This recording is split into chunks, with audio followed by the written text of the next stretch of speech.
አገሩን ለረጅም ጊዜ በፍትሃዊነት ሲመራ የነበረ አንድ ንጉሥ ነበረ። ከዚህ ዓለም ሊሰናበት ወይ ሊሞት እንደሆነ ሲሰማው ሚኒስተሩ ልዑሉን ልጁን እንዲያመጣለት ጠየቀው። ሚኒስተሩ የንጉሡን ትእዛዝ ተቀብሎ ልዑሉን ፊት ለፊቱ አቀረበው። ንጉሡም ልጁን እንዲህ አለው፣ ጊዜ እየቀረበ እንደሆነ ይሰማኛል። እናም ከዚህ ዓለም ልወጣ ነው ብዬ አስባለሁ። እናም ይህን ሀገር ስትመራ ዓለም እንዳያታልልህ እፈራለሁ። አንተም ኢፍትሃዊ ጨቋኝ ትሆናለህ፣ የተጨቆኑትን ማደግፍም፣ በዚህም አምባገነን ንጉሥ ትሆናለህ ብዬ እፈራለሁ አለው። ስለዚህ ስልጣንህን ከመያዝ በፊት ከአያቴ የወረስኩት ቀለበትን እሰጥሃለሁ። ይህ ቀለበት በአላህ ፍቃድ በሁሉም ነገር የሚረዳ ጥልቅ ጥበብ ተቀርጾበታል አለው። ልዑሉም አባቱን አባቴ ሆይ አንድ ጥበብ በሁሉም ነገር እንዴት ሊረዳኝ ይችላል ሲል ጠየቀው። አባቱም ይህ ጥበብ ትዕቢተኝነትና ጭቆናን ወይም በደልን ከልብ ያስወግዳል። እናም ይህን ፈተና ካለፍክ ኢፍትሃዊነት ከመስራት ይጠብቅሃል። በችግር ጊዜ በጣም በሚያስፈልግ ጊዜም ደስታን ይሰጥሃል አለው። ልዑሉም አባቱን አባቴ ሆይ ይህ ጥበብ ኢፍትሃዊነትና ጭቆናን የሚከላከል በመከራና በችግር ጊዜም የደስታ ምንጭ ነው ማለትህ ነው ሲል ጠየቀው። ንጉሡም አዎ ልጄ፣ ሁለቱንም ገጽታዎች በአንድ ላይ በማጣመሩ በዚህ ጥበብ በጣም ተገረመ። ንጉሡ ለልጁ ኑዛዜውን ከጨረሰ በኋላ ቀለበቱን ሰጠውና እኔ ከተቀበርኩ በኋላ እንጂ እንዳትለብሰው ብሎ አዘዘው። ከጥቂት ቀናቶች በኋላም ንጉሡ ሞተ። ልዑሉ ተገቢውን የሐዘን ሥነ ሥርዓት ማከናወነ። ከዚያም ከአባቱ በኋላ ንጉሥ ሆነና መግዛቱን ቀጠለ። ከዕለታት አንድ ቀን እናቱ የአክስቱን ልጅ እንዲያገባ ጠየቀችው። እሱም እንደተስማማም ነገራት። ከሴት ልጇ ጋር እነሱ ቤት ደረሰች። ሰላምታ ሰጠቻቸውና ልጅቷን ወደ ውጭ አውጥቶ የአክስቱን ልጅ እንዲያገኛትና እንዲቀበላቸው ነገረችው። ንጉሡም ሄደና ከአክስቱ ልጅ ጋር ተቀመጠ። ግን እስካሁን ድረስ አላናገራትም። ሁሉም ከሄዱና እንግድነቱ ካበቃ በኋላ እናቱ ምን ይመስልሃል ልጅቷን ወደድካት ወይ ብላ ጠየቀችው። ንጉሡም አላውቅም እናቴ፣ ትክክለኛዋ ሚስቴ እንዳልሆነች ይሰማኛል እና ለማሰብ ጊዜ እፈልጋለሁ ሲል መለሰ። ንጉሡ ግራ ተጋብቶ ትክክለኛ ሚስት ትሆናለች ወይስ አትሆንም ብሎ ራሱን ጠየቀ። ከብዙ ሐሳብ በኋላ ከሚኒስትሮቹ አንዱ ጋር ወደ በረሃ አጭር ጉዞ ለማድረግም ወሰነ። በቀኑ መጨረሻ ላይ ሚኒስትሩ ንጉሡን ይዞትም ተመለሰ። ይዞት የተመለሰውም ንጉሡ ከፈረሱ ላይ ወድቆ እግሩን ተሰብሮ መንቀሳቀስ ባለመቻሉ ምክንያት ነበረ። ንጉሡ በእርሱ ላይ በደረሰበት ነገር በጣም አዘነ። አባቱ ያወረሰውን ቀለበትም አስታወሰ። እናም ለመጀመሪያ ጊዜ አባቱ ከሞተ በኋላ ንጉሡ በቀለበቱ ላይ የተጻፈውን ነገር ማወቀ። በውስጡ ያለው ትልቅ መልእክትና በጥልቅ ትርጉም በጣም ተገረመ። ንጉሡ ውስጡ ተነክቶ ደስታ ልቡ ሞላው። ምንም እንኳን አሁን አቅመ ቢስና መንቀሳቀስ የማይችል ቢሆንም አንዳንድ የቤተ መንግስቱ አባላት በደስታ ሲፈነጥዝም አይተውታል። እዚህ ደስታ ጀርባ ያለው ምክንያት አያውቁም ነበረ። ከጥቂት ቀናት በኋላ ንጉሡ የእናቱን አጎት ልጅ የሰርግ ሥነ ሥርዓት እንዲጀምር ጠየቃት። እሷም በሚያሳዝን ሁኔታ ይቅርታ ልጄ፣ የአክስትህ ልጅ ምን እንደደረሰብህ ስትሰማ ልታገባ ፈቃደኛ አልሆነችም ብላ መለሰች። ንጉሡም በሁኔታው በጣም አዘነና የአክስቱ ልጅ ለስልጣኑና ለሀብቱ ልታገባው እንደፈለገች ተገነዘበ። ቀለበቱን ሲመለከት ብሩህ ተስፋውም ተመለሰ። ንጉሡ በእግሩ ቆሞ መሄድም ቻለ። ነገር ግን ለማንም ሰው ለእናቱም ጭምር ላለማሳወቅም ወሰነ። የአክስቱ ልጅ በአካል ጉዳቱ ምክንያት ልታገባው ፈቃደኛ ባለመሆኗ ለእርሱ የምትገባው ሚስትም መፈለግም ጀመረ። ከዚያም ንጉሡ ሚኒስተሩን ወደ ከተማው ሕዝብ ወጥቶ የአካል ጉዳተኛውን ንጉሥ ለማግባት የምትፈልግ ሁሉ ከእኔ ጋር መጥታ ወደ ቤተ መንግሥቱ ትሄድ ብሎ እንዲጣራ ማዘዘው። ሚኒስተሩም ተጣራ። ነገር ግን ማንም መልስ አልሰጠውም ነበረ። ሚኒስተሩ ንጉሡም ቢሆን እንኳን ሰዎች የልጃቸውን ደስታ መስዋዕት አድርገው መንቀሳቀስ ለማይችል ሰው አንድርም ሲሉ ሰማ። ሚኒስተሩ ከሕዝቡ የሰማውን ለንጉሡም ነገረው። በሚገርም ሁኔታ ይህም መጥፎ ዜና ቢነግረውም ደስተኛ ሆኖም አየው። አንድ ቀን ሚኒስተሩ ወደ ንጉሡ ሄዶ አንዲት ባሏ የሞተባት ሴት ልታገኘው እንደምትፈልግ ነገረው። ንጉሡም እንድትገባ ፈቀደላት። ሴቲቱም ፊቱ ስትቆም ጌታዬ ሆይ የማቹን የባለቤቴን ልጅ ወይም የእንጀራ ልጄን እንድታገባ ልጠይቅህ ወደ አንተ መጥቻለሁ። ከልጅነቷ ጀምሮ ስለሷ መጨነቅ ሰልችቶኛል። እናም ልታገባ ትስማማለህን አለችው። ንጉሱም በምትይው ነገር እርግጠኛ ነሽ? የእንጀራ ልጅሽ ቀሪ ሕይወቷን ከረዳት አልባና ከማይንቀሳቀስ ወንድ ጋር ለማኖር ትስማሚያለሽን አላት።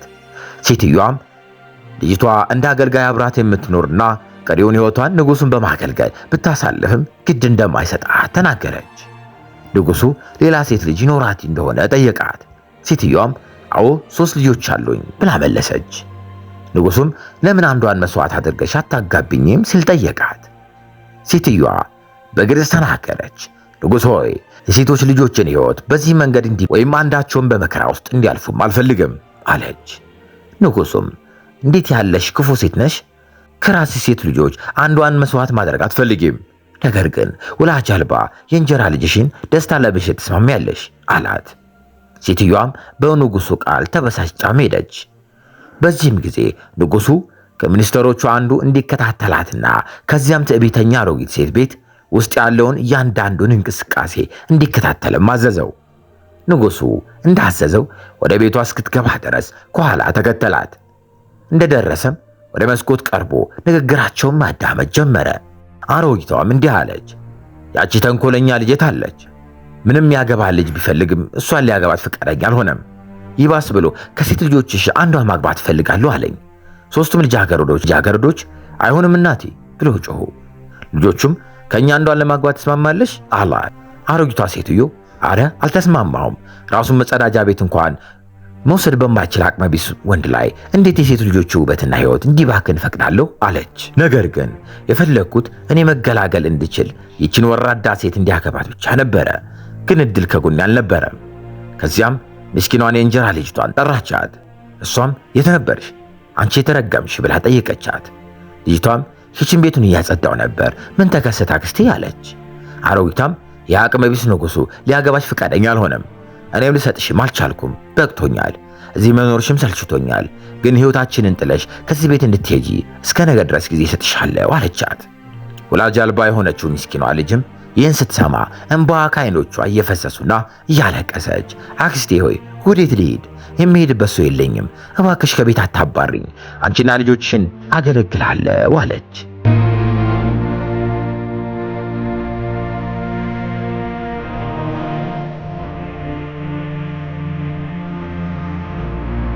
ሚኒስተሩም በባልቴቷ በሴቶቿ ልጆቿና በድሃ ወላጅ አልባ ልጅ መካከል የተፈጠሩ ሁሉም አዳመጠ። ከዚያም ወደ ቤተ መንግስቱ ሲመለስ የሰማውንና ያየውን ሁሉ ለንጉሱም ነገረው። ንጉሱም ተቆጥቶ እኔ በሕይወት ሳለሁ በመንግስቴ ውስጥ ሰው መበደል ተገቢ አይደለም አለ። ከዚያም ሚኒስተሩን ሂድና አምጣቸው አለው። እሱም ሄደና ከአሮጊቷና ወላጅ አልባ ከሆነችው ልጅ ጋር ተመለሰ። ንጉሱ ልጅቷን ሳይ በውበቷና በንጽህናዋ ተገረመ። ለአሮጊቷም ይህችን ልጅ ለማግባት እስማማለሁ አላት፣ በአንድ ቅድመ ሁኔታ አላት። አሮጊቷም ንጉሥ ሆይ ቅድመ ሁኔታው ምንድነው ስትል ጠየቀች። ንጉሱም ጥሎሽ ለሷ ብቻ፣ እኔ ምንም ገንዘብ አልሰጥሽም አላት። ሴትዮዋም ለራሷም እንዲህ አለች፣ ዋናው ነገር እሷን ማስወገድ ነው። የንጉሱ ሚስት ስትሆን አትሆንም፣ ምስኪንና ደግ ልብ ያላት ናት። እኔም ከሷ ጋር የፈለኩት ሁሉ በቀላሉ ወስዳለሁ አለች። ከዚያም ንጉሱ ልጅቷን ተመልክቶ ማንም ሳያስገድድሽ እኔን ለማግባትና በእርጅናዬ ከኔ ጋር ለመኖር ትስማሚያለሽ ሲል ጠየቃት።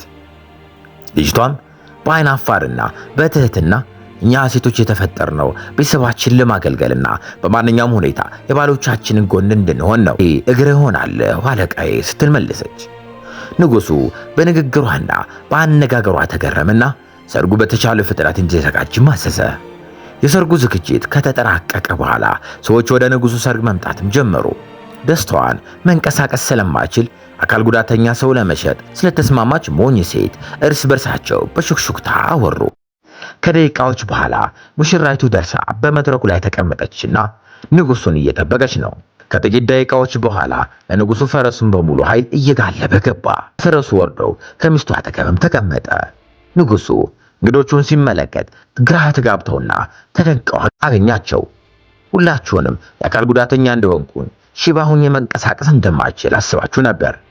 እውነታው ግን ይህ ሁሉ የሆነው ትክክለኛዋ ልጅ ለማግኘት የታሰበ ዕቅድ ነበረ አላቸው። እንዲሁም ደስታቸውን ለኔ መስዋዕት የሚያደርገው ማን እንደሆነ ማወቅ ፈልጌ ነበረ። ልጅቷ የንጉሥ ልጅ መሆኗ ወይም ተራ አገልጋይ መሆኗ ለኔ ምንም ለውጥ አላመጣም። ነገር ግን ለኔ በጣም አስፈላጊው ታማኝነቷ፣ ቅንነቷና የልብ ደግነቷ ነበረ። አሁን አገኘኋት። አሮጊቷ ሴትዮ በጣም ደነገጠች። እንዴት ሞኝ ነበርኩ አለች። ከዚያም እንጀራ ልጇን ከሩቅ ተመለከተችና እንዴት እድለኛ ነሽ አንቺ ምስኪን፣ ልዕልት ሆነሻል፣ በገዛ እጄ ያቀረብኩሽ አለች። ጠዋት ላይ አገልጋዩ ወደ ንጉሡ መጥቶ አንድ እንግዳ ሊያየው እንደሚፈልግ ነገረው። ንጉሡም እንዲገባ ፈቀደለት። ሰውየውም በንጉሡ ፊት በችሎቱ ቆመ። በችሎቱ በቆመ ጊዜ አለቃዬ ስለ አንድ የቤተ መንግሥት ሹማምንት ለማማረር ወደ አንተ መጥቻለሁ አለው። በድሎኛል፣ አስጨንቆኛል እና የኔን ሐቅ ወሰደብኝ አለው። ንጉሡም ሰውየውን የሚገርም ነው፣ ከዘመዶቼ አንዱን እንድበቀል ትፈልጋለህ አለው። ሚስቱም ከጎኑ ተቀምጣ በመገረም ንጉሥ ሆይ ሁልጊዜም ፍትሐዊ እንደሆንክ እናውቃለን አለች። ንጉሡም እንኳን ለባዕድ ሰው ስል ከዘመዶቼ አንዱንም በቀል ማድረግ አልችልም ሲል መለሰ። ንጉሡ ከአባቱ የወረሰውን ቀለበት ሲመለከት በፍጥነት ከጌታው ይቅርታ ጠየቀና ወደ አእምሮም ተመለሰ።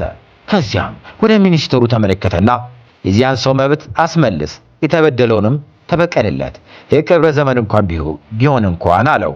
የንጉሡ ሚስትና በቦታው የነበሩ ሰዎች ንጉሡ ውሳኔውን በመቀየራቸው ተገረሙ። አንድ ቀን ልዕልቷ ባለቤቷን በችግር ጊዜ ብሩህ ተስፋን የሚሰጠውን በኃይሉና በቁጣው ጊዜ ቁጣውን የከለከለውን የቀለበት ምስጢር ጠየቀችው።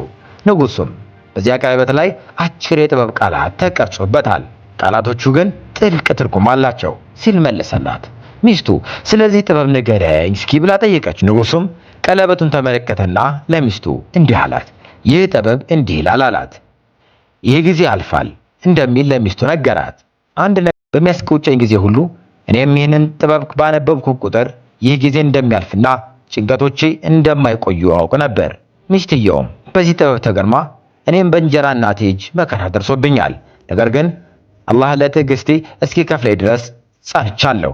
ያ ጊዜ አልፈዋል እና አሁን መንግስቱን በፍትሐዊነት ከሚገዛ ንጉሥ ጋር በኩራትና በደስታ እኖራለሁ አለችው። አበቃን።